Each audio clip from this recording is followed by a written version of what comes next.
Since launching this show, I've learned a great deal about you, the listener, my fellow craft-driven creator. And you know what I figured out? You're a human being. I know what you're thinking, and yes, I'm like super good at analytics. But here's what else I've learned. Human beings evolved to seek out comfort. Comfort means safety. Comfort means acceptance. Comfort means survival. It could be something like that impossibly soft blanket on the couch, or that awesome hoodie that we love to wear on nights and weekends, and also at work, and also at school, and just pretty much everywhere. Or maybe it's that group of friends that just get us. Whatever the case, we love to feel comfortable. But what we might not realize is that when it comes to our work, we can't seek out the comfortable. And if we do, we'll never have the creative careers that we so crave. Today on the show, why you need to get comfortable being uncomfortable. I'm Jay Kunzo, and it is my distinct pleasure to share a little displeasure with you today. Stick around.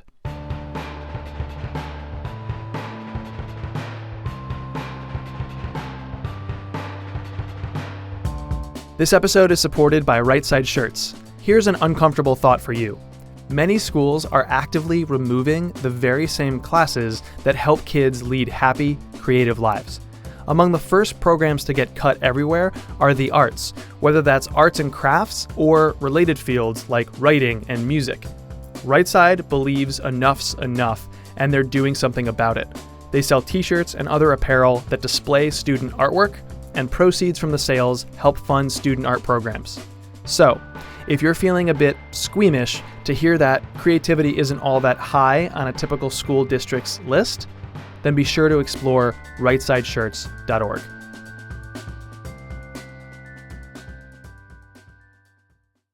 I'm not much of a gamer, but when I was a kid, I was obsessed with this one particular Super Nintendo game. The Legend of Zelda: A Link to the Past.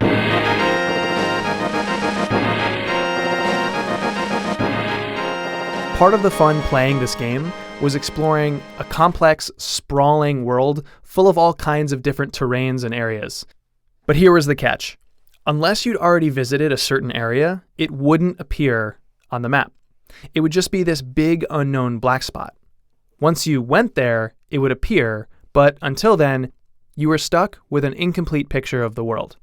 And so, you'd boldly explore where you'd never gone before and set out on this grand adventure.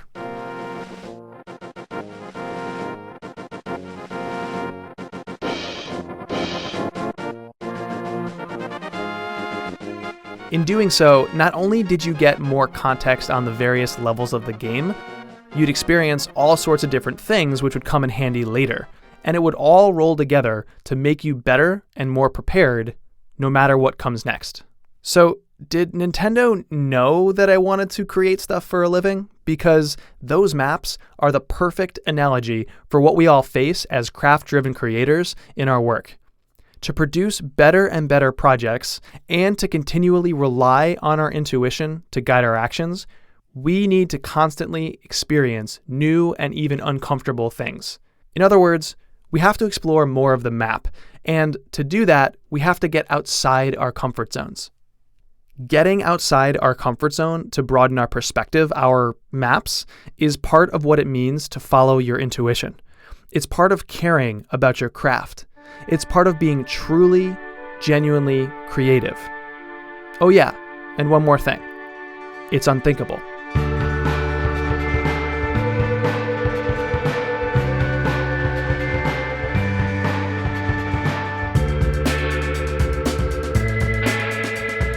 You're listening to Unthinkable, a show about people who ignore what they're supposed to do and instead follow their intuition.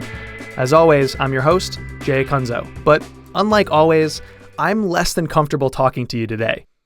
Let me explain. 2 weeks ago, in our episode titled The Bias to Act, we heard stories about people who avoid analysis paralysis and instead have an extreme focus on building momentum and shipping their work. Given that need to act, and given today's exploration of getting uncomfortable, I'm going to take a rather meta approach today. I'm making a thing for other makers, after all, so there's always that meta idea, and there's always the need for me to practice what I preach here. And you can kind of hear me starting to do the thing that I'm about to explore already, and it's scaring me to no end. Today, I'm ditching my comfort zone, and I'm just going to read the script once. Even though usually I read it many times until I nail it, I'm just going to carefully go through, pick every single word one time, and finish the episode. That is pushing me outside the bounds of my creativity and my map. So let's start that right now. Here we go. Oh gosh, I don't know where this is going to go. Okay. This is definitely making me feel uncomfortable. It's like stepping out on a wire without the net, but given our episode 2 weeks ago, I'm not going to overthink it. I'm just going to do it. I'm just going to act. It'll get easier and I'll get better. I'm sure of it. So bear with me and buckle up for what's sure to be a bumpier ride than usual. Now, you might be thinking, okay, Jay, doing this episode in a single take isn't a huge change from what you usually do. It's not that far outside your comfort zone. I mean, you still have your script. And by the way, to all of those objections, I say, I agree. I mean, I really don't know if I should go further. Should I? Just how uncomfortable am I supposed to get here? And how far outside the familiar are we supposed to go for good things to happen in our work? Should I perform this episode while balancing on one foot on a chair in my kitchen? Or maybe a high-speed train barreling down on a mountain tunnel with sharks that shoot laser beams circling below the bridge? Coming next summer, Unthinkable, the movie, starring Bruce Willis. Unthinkable, live free, pod hard. That wasn't so bad one time. Okay, so our question, just how much discomfort do we need to experience to stimulate better thinking? To find our answer, I went to talk to a guy by the name of Jim Mourey. Mourey. I am an assistant professor of marketing at DePaul University in Chicago, and that's me. Jim studies the forces that influence our intuition and our abilities to make decisions. And it all started with a pretty mundane observation. I was in Paris many years ago, and I saw a woman grab a cigarette who was probably my age, so mid-20s at the time. She grabbed a cigarette and just started smoking sort of effortlessly. And it was surprising to me because, of course, I had grown up in a generation in the States where, smoking is this horrible, abhorrent thing that nobody should do. And here's a woman who is just sort of non-consciously going through the motions and smoking a cigarette. And Jim wondered, why do we constantly make seemingly mindless decisions as human beings? But when something feels easy and familiar for us, why do we seem to abandon critical thinking, even if it's actually bad that we do the easy thing? Well, as it turns out, it's due to something known as cultural fluency. So in every culture, there are sort of expectations of what's acceptable and what's not acceptable. And so if something is unfolding in the way that we would predict it would, that would be an experience that's culturally fluent. And when something is fluent, we don't have to think very hard about it because the world is happening as it should. But if something we experience feels a bit off, a bit uncomfortable, that moment is culturally disfluent. It doesn't fall into the familiar scripts that typically guide our lives. Then that's when something feels weird. And the thing about culture that's fascinating is culture sort of operates in the background. It's not that we have to think about what we do every time we engage with other people. It becomes sort of this automatic routine behavior. This is a real problem if what we're trying to do is be more creative. To continue the maps analogy from earlier, if you experience cultural fluency over and over and over, you're on the parts of the map that you've already visited. Culture guides our behaviors at a very subconscious level, and that when things feel culturally fluent, we go with the flow, and when things feel culturally disfluent, we sort of stop, hesitate, and think a little bit harder. So could you actually prevent someone from doing that mindless, easy thing, whether it's picking up a cigarette or maybe writing yet another listicle on the internet? To figure that out, Jim decided to run a test at his mom's 4th of July party. He took 2 types of plates. One set was festive with American flags, and one was plain white. and he divided them up evenly among his test subjects. In this case, unknowing, unsuspecting picnic goers. He then used a scale at the end of the buffet line to weigh the amount of food each person took. And what we found from that first study was that people who had the 4th of July plates put significantly more food on the plate than the people that got the white plate. Later that year, Jim tried this again at yet another family picnic, this time on Labor Day. Half the guests received plain white plates, and half got plates from a holiday that was totally bizarre to see that time of year, Halloween. And, as he predicted, people with the very out-of-place pumpkins and ghosts took less food than those with the white plates. So taken together, we kind of get the idea, at least initial support for this idea that when there's a cultural fit, when things are as they should be, people don't really think. They kind of go with the flow. And when there's a disconnect, so for example, a Halloween plate on Labor Day, suddenly things are strange. They're not so strange that consciously we think, oh, I should take less food. It's just sort of an automatic behavior that we do less. We hesitate a bit. All it takes is that slight bit of discomfort, that slightly new experience to help your brain snap out of it and give actual critical thought to something. And even if that new experience doesn't make you consciously do something, it informs your intuition to make a better choice. And by the way, as I'm reading this one time for you, and as I go completely off script to tell you this, I'm finding myself focusing now more on the words I'm saying. And I think my dictation is clear and I feel more confident, all because I'm slightly outside my discomfort zone. Whereas before, I was messing up a lot more reading from the script. Okay, so that's one example with my work. But what does this idea of getting uncomfortable actually mean for all of our careers? So there are the people who sort of subsist at the status quo. These are the people that they see the data, they see the numbers, they're meeting the numbers, and life is good, so we don't need to change anything. But if you want to be truly innovative, what my research suggests is that's not the correct approach. You can do that and certainly be successful. But if you truly want to innovate and change, you need to break up that flow.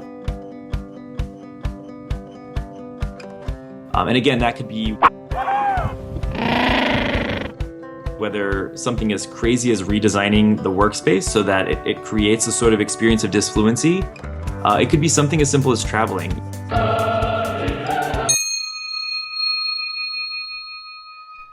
That's the power of getting uncomfortable, even if it's just a little bit.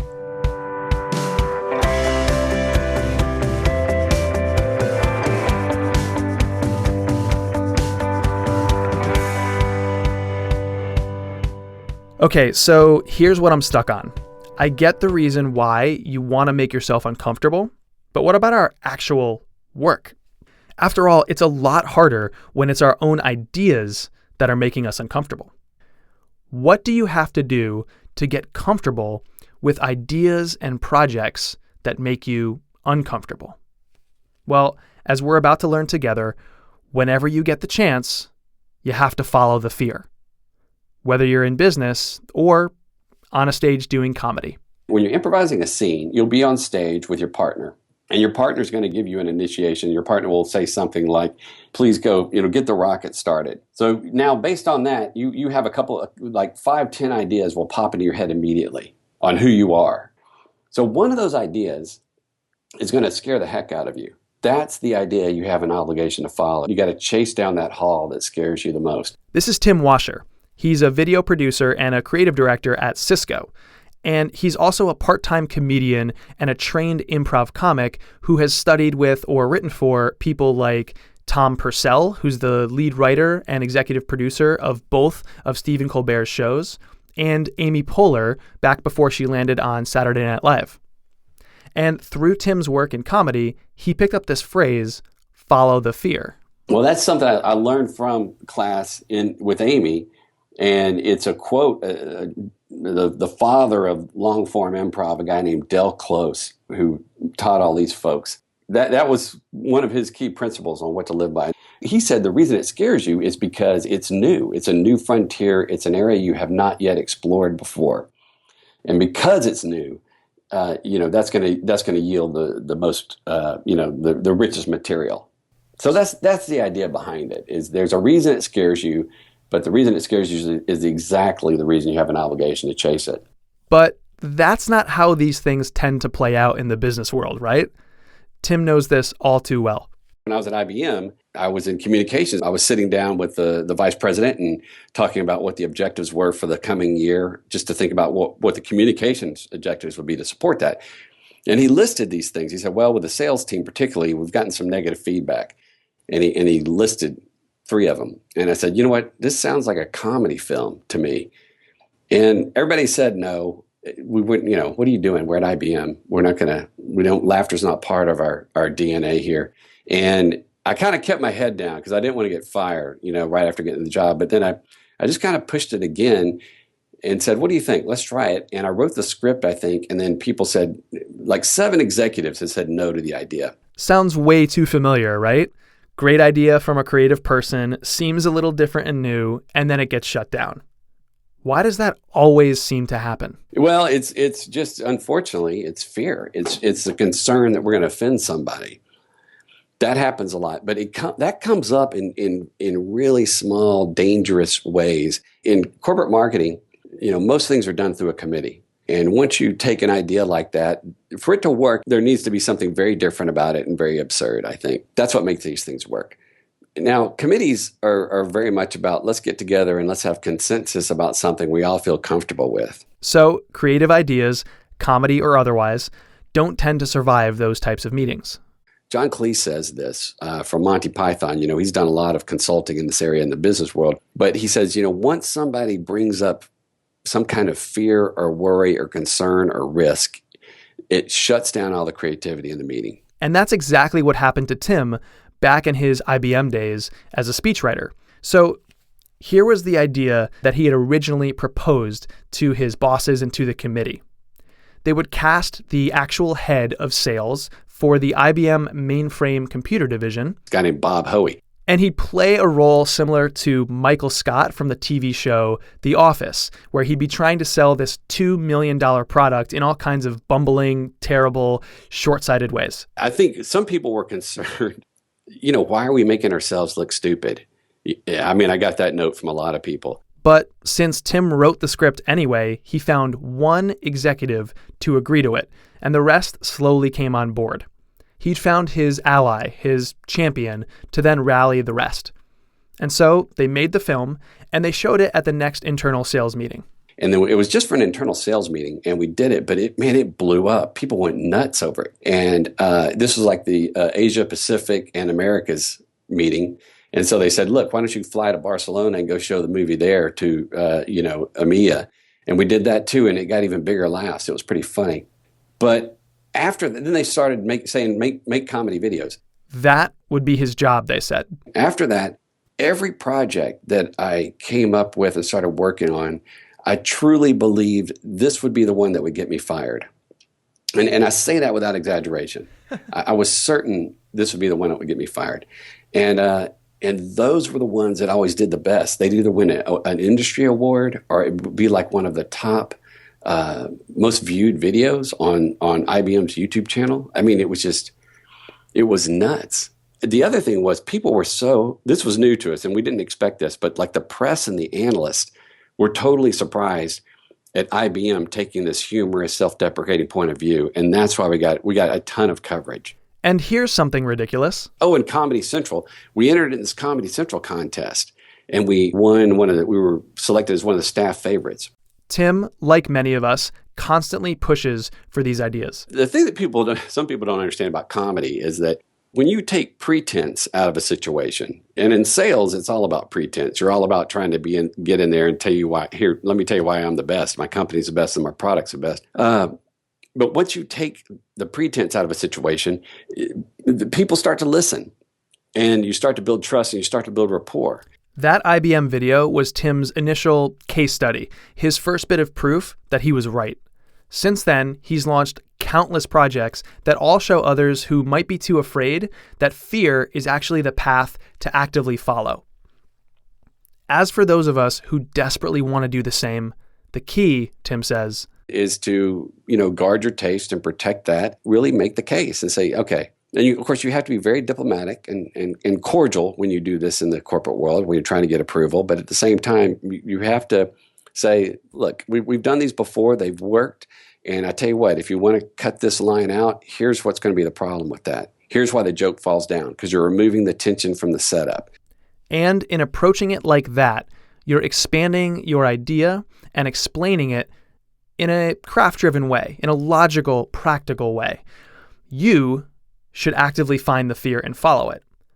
But you have to then explain it or even prove it to others so that they aren't scared. So you can explain the thinking or bring them a past example or just keep the first few attempts manageable and small. The first video I did was at IBM. It was for, like I mentioned, it was just an internal sales meeting. So the risk came way down. It was just a meeting. The video wasn't even online. Do whatever you need to do to produce something that works. I asked him if he's constantly following the fear, is it now more comfortable getting uncomfortable? Yes, it is. Yeah, it is. Yeah, yes. I've become more comfortable because I've seen more success, but then I've also seen more failure as well. I failed more than I did obviously in the beginning. And once you have those failures, you see like, all right, look, the world didn't come to an end. I'm still employed. My kids still love me. Maybe that's not true. That part's not true. You'll have to edit that out. But yeah, you definitely. But it's still, you know what, Jay, I still sometimes hesitate before hitting that publish button on YouTube to this day. The next time you go to create anything, you'll come up with lots and lots of ideas, whether it's the starting point for the whole project or small decisions along the way. In every case, something will scare you, and that is what you want to follow. That is what you need to follow if what you want to do is better, more craft-driven work. Getting even slightly uncomfortable can shake you from the routine. Like Tim, your first move might be small. It's one step into that dark area of your map. But slowly, over time, you'll go from carefully stepping to walking, to jogging, to outright sprinting towards those unknown areas. And I promise you, good things happen when you operate like that. It won't always be easy. Nothing worth doing really ever is. And it may not even get totally and completely comfortable. Tim just admitted that even he has difficult moments here and there. But really, this is what makes our work less like a tired old routine and more like an adventure. We'll be right back with one thing that you can try and follow the fear and implement this idea in your work.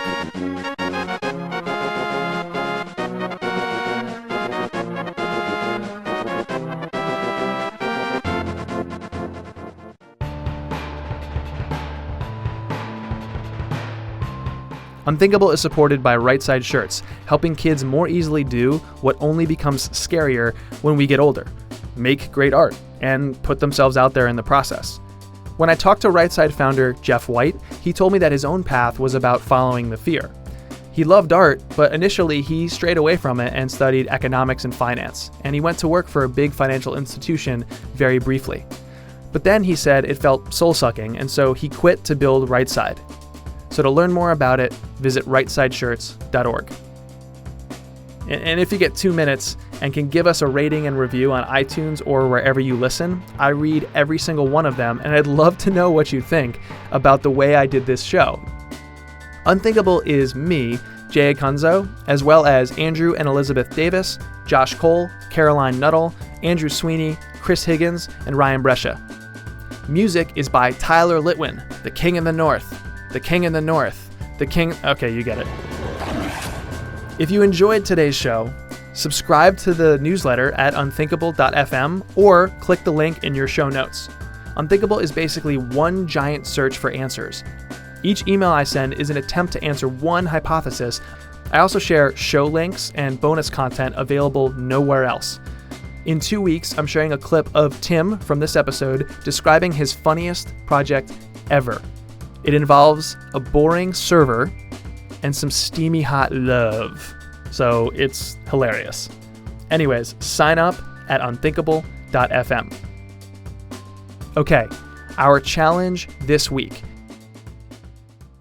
I want you to take a project at work, even better if it's one that involves multiple people that you're working with, and I want you to write down a bunch of ideas for ways you could execute it, or if it's in process, make it better. Circle the one idea that makes you most afraid. And if nothing on there does, keep writing down new ideas. Then, with that one scary idea in mind, I want you to schedule one 30-minute meeting with one person who needs to approve this idea and walk them through your thinking in a logical, thoughtful way. If you want to hone your intuition and turn it to action, if you want to be more creative in your career, and if you want to honor your craft and find meaning in your work, we all need to get more comfortable getting uncomfortable. And that is unthinkable.